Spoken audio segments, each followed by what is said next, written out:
Welcome back to the Team to Beat Miami Heat podcast. My name is Amir.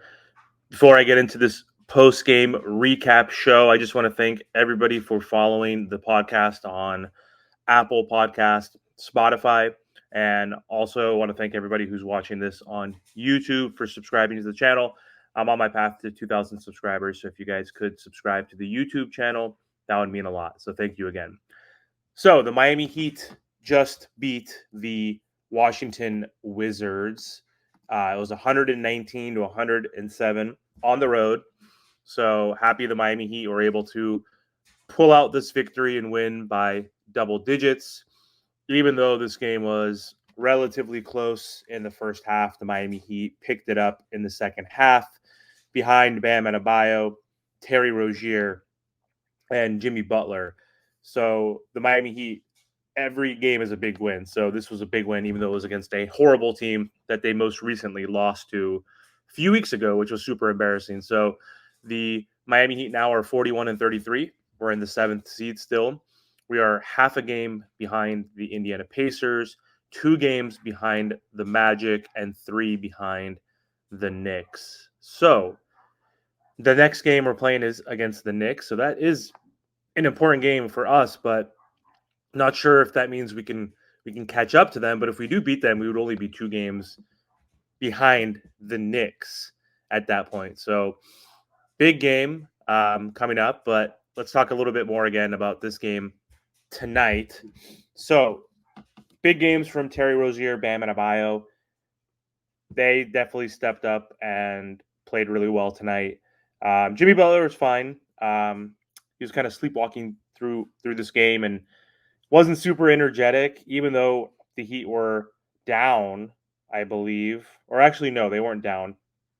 They were down at one point in the first half, but ultimately they took a 7-point lead going into halftime. But Jimmy Butler took like a few shots with like 5 or 6 minutes left to go in this first half, which was kind of annoying to a certain degree. But he was also just kind of relaxing, understanding that like this is the Washington Wizards. Like if I need to step up, I will, which he kind of did in the second half, especially at the end of the game. He helped seal the victory when the Heat were up by as much as 18 points, I believe, or 17 in that fourth quarter, and the Wizards made a little run, as most teams do, and they brought it down within 9 points. But then Jimmy Butler had some really good plays on a backdoor cut that Bam found him on, and also another basket in the paint to ultimately help the Heat win by double digits. So don't want to say too much around this on Jimmy Butler. Like, is it concerning? No, honestly, no. Has he been up and down all throughout the season? Has he been playing like a guy that has earned a $45 or $50 million contract? Yes and no. More so no. But yeah, he's missed 22 games so far this season. He's never really had a major injury with the Miami Heat. So I get why Heat fans are frustrated when Jimmy does miss anywhere from 15 to 25 games each season that he's been with us. And it's annoying because like when we talk about Kawhi Leonard and other players who are, going through load management, typically not him this year, PG, if we want to focus on the Clippers, 2 guys that are, 2 stars that are typically always injured. They usually have major injuries like ACLs, MCLs, like Achilles, like broken bones. Like Jimmy hasn't really had a lot of that. So I see the frustration. And I also see the frustration where fans can say, hey, there's only 9 games left. I know this team sucks, but we have to win every game. Every game is a must win at this point because we need to avoid the play-in, because there's no reason to play in the play-in if we can avoid it, because it's the path of least resistance is what this Miami Heat needs this season. We don't want to go through the play-in, play 2 extra games, and be on the road every single series. So either way, I'm not too upset with Jimmy. There were times where I'm like, come on, Jimmy, pick it back up. And you could see he's kind of lollygagging throughout the game. But again, he stepped up when we needed him to. And so he didn't play horrible. I mean, he had 17 points, 8 rebounds, 4 assists, 5 for 11 from the field. So only 11 shots, but that's totally fine because we had Terry Rozier, who's becoming one of our best scorers recently, kind of take over that role. He had 7 out of 9 free throws, though. So you got to the line plenty. So that's not where I'm concerned.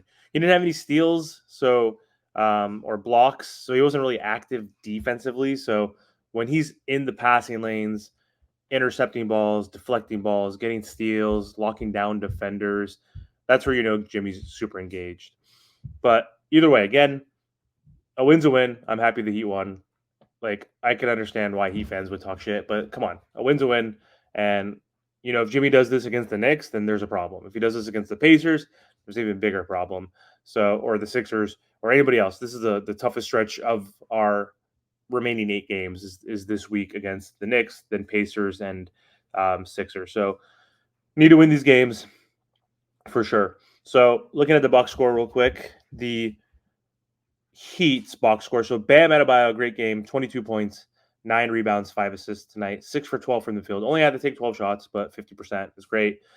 0 for 2 from 3, which sucks. He didn't get a 3, but he was 10 for 12 from the line, which is good. So he improved in that area. He's been struggling from the line for some reason. I don't know why. His percentages have gone down a lot, but getting to the line 12 times is huge, and love to see that aggressiveness. The Washington Wizards could not guard him. Those Marvin Bagley, and I don't even know who else really was out there because Kyle Kuzma was out. He had 1 block, 2 steals, but 5 turnovers. He needs to clean that up. That ratio wasn't great with 5 assists and 5 turnovers, but can't complain about Bam. I like the fact that he still took 2 threes, and he's showing that he's willing to shoot threes every single game. And hopefully it becomes a habit, it becomes second nature, and the stroke looks good. Even though he missed 2 of them, he had a good opportunity where one was in and out, and it looked smooth above the break as usual. Is typically where he shoots from, and I don't know the numbers, but he's made like 10 out of his last like 15 or something. So something still ridiculous. So excited to see that because defenders are going to have to start honoring that. And no, they aren't. They still are allowing him to shoot. He has a good like 2 to 4 feet of space. And we know when the Heat potentially play the Bucks and some other teams with slow-footed big men, they're going to play drop, and he's going to have to take advantage of that. And hopefully he shoots 3 to 5 3-pointers per game. We haven't really seen him take more than like 3 or 4 maximum. So, but this is a good sign. I mean, he's going to practice it all off season, of course. And if he can get into that like 6 to 7 range attempts per game, that could elevate his game completely. Like, because he's still 26 years old, he could still get to the rim, and he's super athletic and quick compared to other centers or even power forwards in the league. So, if people have to come out, close out that far, then one, that's huge for the Miami Heat and Jimmy Butler because we have another floor splacer. And then also, that's good for Bam Adebayo. Again, like I mentioned, he could take bigs off the dribble and get to the rim. So that's huge for Bam Adebayo and for the Miami Heat moving forward this postseason as well as the future. Terry Rozier, I think player of the game for the Miami Heat for sure. He's been playing great. Last 2 games, he shot, I believe, what was he, 5 for 10 yesterday, or 6 for 10 actually yesterday against, or it's not even yesterday, 2 days ago against Trailblazers when the Heat won by 60 from 3. And he was 5 for 11 from 3 tonight, 11 for 19 overall, 27 points, 4 rebounds, 2 assists, 1 block and 4 steals, 0 turnovers, man. That's huge. Huge game from Scary Terry. He's coming in on his own with this team, and he's feeling more comfortable. He is moving off the ball well. He's hitting catch and shoot threes. Like, he's taking less step back, sidestep, like difficult 3-pointers, which is good. So a lot of these have been catch and shoot threes. So happy to see him taking better shots. He's still going to take crazy hard shots throughout games, and we need him to essentially. But yeah, Terry did amazing again, shooting from 3. He's 11 of his last 21, so can't complain about that. That's huge. If he's spreading the floor like that, then he's he's gonna be unstoppable to a certain degree if he shoots at this clip, at this volume, because we know he still was able to get to the rim, score in the paint, hits the mid range, of course, and then now he's hitting those threes effectively. Then he's one of our best three level scorers. So good to see Terry feeling a lot more comfortable after playing only like 20 something games with the Miami Heat. Jimmy Butler, I already mentioned earlier, played okay. I mean, played good, nothing special. Duncan Robinson returned after missing 5 games with that back injury. 28 minutes. Didn't shoot much, didn't do a lot, but 6 points, 3 rebounds, 1 assist, 2 for 7 from the field, all threes. He did have 1 block, but he looked a little rusty. Wasn't super active like he normally is in terms of like dribble handoff and playmaking. Really, he was just more of the spacer. So that's totally fine. Well, we got 9 more games for him to get back in rhythm. Nikola Jovic, good game. 22 minutes, 12 points, 8 rebounds, 4 assists, 4 for 9 from the field, 2 for 6 from three, 1 block and 1 steal. He continues to impress and looks better defensively, moving his feet laterally, staying in front of defenders, not using his hands, not getting caught with a bunch of um, fouls, only 2 fouls.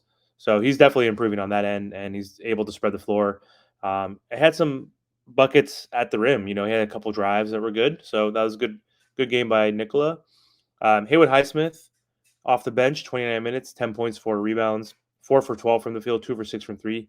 He had one at the end of the shot clock and another one that like was in and out, but he's been killing it. I think he's made his last like 14 out of the last like 20 something, like 23s that he shot. So he's been killing it for us. I mean, I can't complain with his defense. He's always going to lock up um, folks on the other end. So anything you get from him points wise is bonus, and he's been scoring a lot lately. So double digits for him, 10 points. That's a good sign.